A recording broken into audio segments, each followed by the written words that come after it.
Барлықтарыңызға сәлем достар. Бүгін менде түнгі влог. Сабағымда орындаймын. Сіздерге барлық видеомда барлығын көрсетемін. Бүгін мен жаңа ғана математика орындап болдым. Оны сіздерге түсіруге ұмытып кетіппін. Кешіріңіздер. Мен қазір бірақ орыс тілі орындаймын. Оны да түсіремін. Мені бағалап кетіңіздер. 50 000 лайкқа жеткіздеріңіздер. Көп влогтар түсіре беремін ғой, короче. Мен үй тапсырмасына қазір орыс тілден 3 сурет салуны, мен 1 сурет салдым.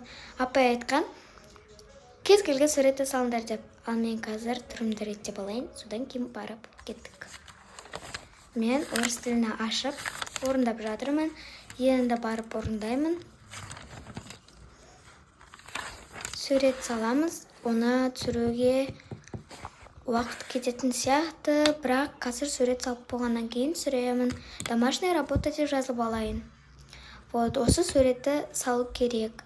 Біз осы суретті саламыз, немесе уткалардың суретін саламыз. Мен енді салып бастадым. Менің суретімді бағалап кетіңіздер. Осылай шықты.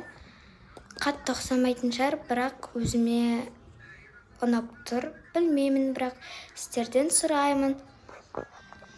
Мен осылай салып жатырмын.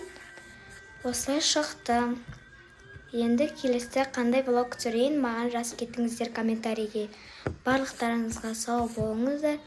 Маған тіркеліп лайк